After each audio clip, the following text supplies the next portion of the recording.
आजकल लोग एवरेस्ट पर क्यों चढ़ते हैं? दुनिया में जब सभी महाद्वीप खोज लिए गए, सभी दुर्गम स्थान खोज लिए गए, उसके बाद होड़ उन स्थानों पर पहुंचने की हुई जहां कोई इंसान न पहुंचा हो। ऐसे खतरनाक अभियान उत्तरी ध्रुव व दक्षिणी ध्रुव के भी थे, जिन पर पिछली शताब्दी में इंसान ने पहुंचने में सफलता प्राप्त की। इसके बाद पहाड़ों पर पहुंचने की होड़ शुरू हुई। इन पहाड़ों की चोटियों पर सबसे पहले पहुंचने का रोमांच अद्भुत था। 19वीं शताब्दी में सर्वे ऑफ इंडिया द्वारा दुनिया के सबसे ऊंचे पर्वत शिखर चिन्हित किए गए। सर्वे ऑफ इंडिया के महानिदेशक सर जॉर्ज एवरेस्ट के नाम पर नेपाल स्थित सबसे ऊंचे पर्वत शिखर का नाम एवरेस्ट रखा गया। एवरेस्ट का पहले से ही प्रचलित नेपाली नाम सागरमाथा है। तिब्बती में इसे छोमो लांगमा कहा जाता है।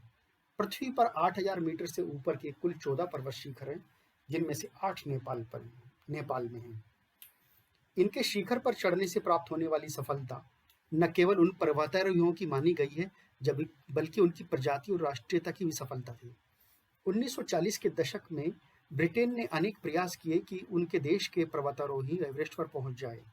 1953 में न्यूजीलैंड के मधुमक्खी पालक एडमंड हिलेरी एवं नेपाली शेरपा तेंजिंग ने एक ब्रिटिश अभियान में शामिल होकर एवरेस्ट पर पहुंचने में सफलता प्राप्त की।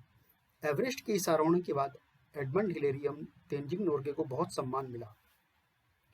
एवरेस्ट पर इससे भी पहले अनेक दल जा चुके थे, लेकिन किसी को भी सफलता नहीं मिली थी। अनेक लोग मारे गए थे। एवरेस्ट पर चढ़ने में जो सबसे मुश्किल हिस्सा है, वो है खुम्बू हिमनद या खुम्बू ग्लेशियर। खुम्बू हिमनद बर्फ की अनेक ऊंची ऊंची चट्टानों से भरा हुआ लगभग 2 किलोमीटर का इलाका है, जिसमें 200 फीट से भी गहरी खाइयां हैं, बर्फ की खाइयां, जिन्हें एल्यूमिनियम की सीढ़ियां लगाकर पार किया जाता है। उसके बाद 8,000 से मीटर के ऊपर की ऊंचाई पर हवा में ऑक्सीजन की मात्रा 1/3 से भी कम रहती है। एवरेस्ट की जो ऊंचाई है 8,848 मीटर है, जिसके कारण दिमाग काम करना बंद कर देता है। रिकॉर्ड के अनुसार अभी तक एवरेस्ट पर कुल 312 लोग मर चुके हैं। मृत्यु का कारण ऊंचाई पर ऑक्सीजन की कमी से होने वाली बीमारी एडेमा, ठंड एवं थकान और खाई में गिर जाना है। एवरेस्ट पर सैकड़ों शव पड़े हैं। नेपाल जैसे निर्धन देश के लिए एवरेस्ट पर अन्य पर्वतों पर आरोहण विदेशी मुद्रा प्राप्त करने का बेहतर स्रोत भी है। नेपाल सरकार एवरेस्ट पर चढ़ने के लिए परमिट देती है, जिसकी फीस प्रति व्यक्ति $11,000 है। हजारों शेरपा, गाइड, होटल वाले, कुली, दुकानदार भी इस पर्वतारोहण से लाभान्वित होते हैं। जहां पहले केवल एवरेस्ट इलिट पर्वतारोहियों के लिए आरक्षित था, वहां अब सामान्य से थोड़ी बेहतर फिटनेस वाले पर्यटक भी अपनी अहम तुष्टि के लिए इस पर चढ़ जाते हैं। पैसों के लालच में अनेक माउंटेन गाइड अनुभवहीन एवं धनी पर्यटकों को वहां ले जा रहे हैं। इसके बदले में वो इन पर्यटकों को 40,000 से लेकर $1 लाख तक वसूलते हैं। अपने इन धनी ग्राहकों को वो काफी सुविधाएं प्रदान करते हैं, जैसे बेस कैंप पर ही कॉफी की मशीन भी पोर्टर ढोकर ले जाते हैं। ये धनी पर्यटक बिना सामान लिए चलते हैं, केवल अपने ऑक्सीजन सिलेंडर ढोते हैं। वहीं दूसरी ओर 8,000 मीटर की ऊंचाई पर शेरपा गाइड 25 किलो वजन ढोकर लेकर चलते हैं। पैसा कमाने और अहमतुष्टि की इस होड़ के कारण एवरेस्ट पे कई बार जाम की जैसी स्थिति बन जाती है। अभी पिछले दिनों इसी जाम के कारण 1 दर्जन से ज्यादा लोग एवरेस्ट शिखर के पास मारे गए, क्योंकि इतनी ऊंचाई पर मनुष्य का शरीर अनेक परिवर्तनों से गुजरता है, जैसे खून में ऑक्सीजन की कमी, भ्रमित हो जाना। इसके अतिरिक्त ऊंचाई पर -20 से लेकर -40 तक भी टेम्परेचर चला जाता है। ऐसा नहीं कि एवरेस्ट पर चढ़ना किसी अन्य पहाड़ के मुकाबले ज्यादा मुश्किल है। एवरेस्ट से ऊंचाई में काफी कम उत्तराखंड के कुछ पहाड़ जैसे नंदा देवी एवं मेरू पर्वत पर चढ़ना एवरेस्ट पर चढ़ने से ज्यादा मुश्किल है। इसके अतिरिक्त कंचनजंगा, अन्नपूर्णा, काराकोरम पर चढ़ना भी बहुत मुश्किल है।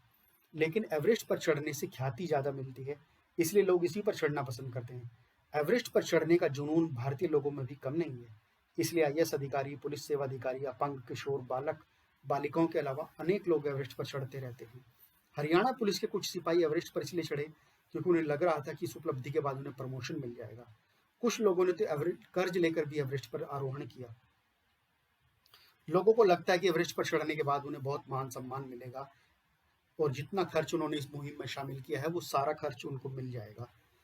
एवरेस्ट पर चढ़ना आज भी मुश्किल है, खर्चीला है, खतरनाक है, लेकिन इस उपलब्धि का तब कोई महत्व नहीं रह जाता जब 6,000 से ज्यादा लोग इस शिखर पर चढ़ चुके हों और पीक्स जिनमें रोजाना 50 लोग चढ़ रहे हों। जबकि दुनिया के सबसे दूसरे सबसे ऊंचे पहाड़ K2 पर मुश्किल से अभी तक 350 के आसपास ही लोग चढ़े हैं, क्योंकि उस पर चढ़ना बहुत मुश्किल है। K2 पाकिस्तान में है और कंचनजंगा का भी रिकॉर्ड कुछ ऐसा ही है।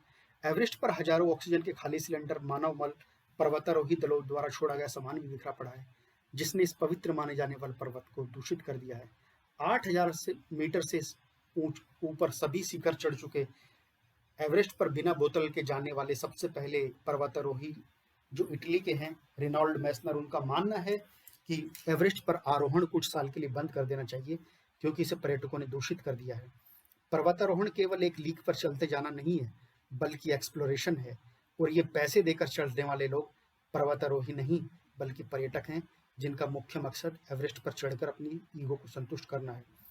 रेनॉल्ड मैसनर की बात सही है, लेकिन नेपाल जैसे निर्धन देश के लिए, जिसकी वैश्विक पहचान ही एवरेस्ट के कारण है, और लाखों नेपाली लोग पर्वतारोहण एवं ट्रैकिंग के व्यवसाय से जुड़े हैं, तो लगता नहीं कि नेपाल सरकार शायद इस मामले में कोई ठोस कदम